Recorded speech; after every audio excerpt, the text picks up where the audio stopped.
Hello everyone, welcome to my YouTube channel. Myself Himanshu Pandey. I am a final year BMS student of Government Ayurvedic College and Hospital Banda. Blood pressure BP एक ऐसी समस्या है जो हम सभी के घर में पाई जाती है. हमारे रिश्तेदार, माता पिता, घर के बड़े बुजुर्ग किसी ना किसी को तो ब्लड प्रेशर रहता ही है. तो बीपी नापने का ज्ञान हर किसी को होना चाहिए. तो आज इस वीडियो के द्वारा मैं आप सभी को ब्लड प्रेशर कैसे नापा जाता है वो बताऊंगा. तो चलिए शुरू करते हैं.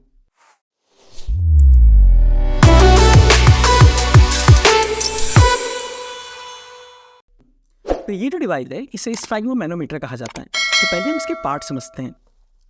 तो ये जो पार्ट है, ये जो डायल वाला पार्ट है, इसे मैनोमीटर कहा जाता है. इससे एयर ट्यूब कनेक्ट रहती है. तो ये हमारी एयर ट्यूब है. जब हम इसको खोलेंगे तो ये जो आपको स्ट्रैप दिख रहा है इसे प्रेशर काफ कहते हैं. तो ये जो डायल होता है, इसकी जो ट्यूब होती है ये आपको यहाँ प्रेशर काफ से कनेक्टेड रहती है. इससे एक दूसरी ट्यूब कनेक्टेड है. ये जो दूसरी ट्यूब है यहाँ पर इन्फ्लेशन बल्ब से कनेक्टेड होती है. तो इन्फ्लेशन बल्ब को आप ऐसे इन्फ्लेट करते हैं जिससे इसके अंदर प्रेशर क्रिएट होता है. फिर ये जो पार्ट होता है इसे वॉल्व कहा जाता है. तो ये हम पेशेंट में भी आपको लगा के दिखाएंगे. इसमें ध्यान देने वाली बात ये होती है, जो ये प्रेशर कफ होता है इसके पर आर्टरी मार्क होता है. तो जो आपको, जैसे आपका ये हैंड है तो ये आपकी एल्बो क्रीज होती है.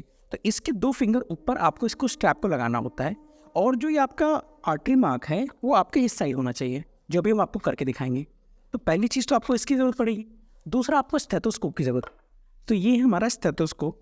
चलिए इसके पार्ट्स को समझ लेते हैं. जैसे ये हमारा स्टेथोस्कोप होता है, इसके बेसिकली 2 पार्ट हैं. आपका चेस्ट वाला पीस है. इस चेस्ट पीस में 2 हिस्से होते हैं. ये आपका डायफ्राम है जिससे हाई फ्रिक्वेंसी साउंड मेज़र करते हैं. एंड ये बेल वाला हिस्सा है जिसे लो फ्रिक्वेंसी साउंड मेज़र करते हैं.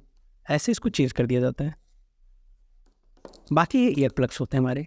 तो अभी हम आपको अपने सब्जेक्ट के ऊपर बीपी नाप के दिखाएंगे. तो ये अंकित सैनी जो मेरे बैचमेट हैं और आज इस वीडियो में ये सब्जेक्ट बन रहा है. अंकित कैसे हैं आप? तो चलिए अभी हम अंकित के ऊपर डेमो करके दिखाते हैं. तो जब ये बीपी मेज़र करने जाएं उससे पहले वॉल को ओपन कर दे और जो प्रेशर इसके अंदर क्रिएट हो गया है, जैसे हमने इन्फ्लेशन बल्ब से प्रेशर क्रिएट किया था, अब बल्ब से सारा प्रेशर रिलीज़ हो गया है, अभी नॉर्मल हो गया. जब भी किसी पेशेंट का बीपी नापते हैं तो नापते से 5 मिनट पहले पेशेंट को रेस्ट पे बैठा दें. जब भी पेशेंट बैठे तो पैर क्रॉस नहीं होने चाहिए, पैर स्ट्रेट रहने चाहिए. जो उसका बैक पोर्शन है वो भी स्ट्रेट है, आराम से रेस्ट पोजीशन में बैठें. जो हाथ होगा वो टेबल पे रख देना चाहिए, जिससे उसके जो फुट होता है फ्लैट रहना चाहिए. बस ये बेसिक प्रिकॉशन ध्यान देने. और चलिए शुरू करते हैं. अंकित अपना आप स्लीव्स खोल दीजिए. स्लीव्स खोलिए. तो हमने स्लीव्स यहाँ ऊपर की. तो जैसा आप देख सकते हैं ये एल्बो क्रीज होती है. यहाँ पर हमें इसके 2 फिंगर के ऊपर के डिस्टेंस पे लगभग इसको रैप करना होता है. तो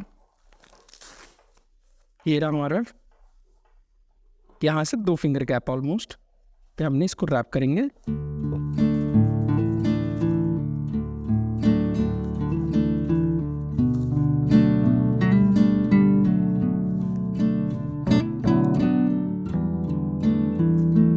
रैप करते इस बात का ध्यान रखना है कि लूज नहीं होना चाहिए.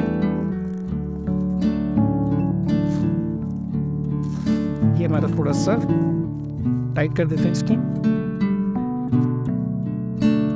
और ये जो ट्यूब से इस बात का ध्यान रखना है, जो ट्यूब हो आपकी इधर होनी चाहिए. उसके बाद जो नॉर्मल ब्लड प्रेशर होता है एक पेशेंट का वो 120/80 होता है. जो 120 होता है वो सिस्टोलिक होता है और 80 होता है डायस्टोलिक होता है. तो ये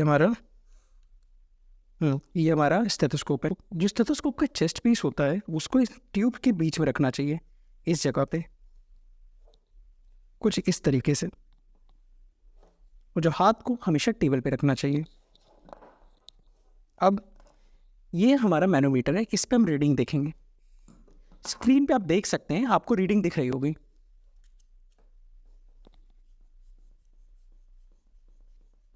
पहले इसको हम ऑलमोस्ट 180 तक कर देंगे. उसके बाद ये जो आपका वॉल्व होता है इसको धीरे से धीरे एयर रिलीज़ करनी होती है. आराम से धीरे धीरे नोटिस करेंगे और स्टेथोस्कोप से ध्यान से साउंड को सुने. जब देख सकते हो 130 पे आवाज़ आने लगी, साउंड थोड़ा प्रोमिनेंट हो रहा है. ऑलमोस्ट 78 के बाद साउंड बंद हो गया।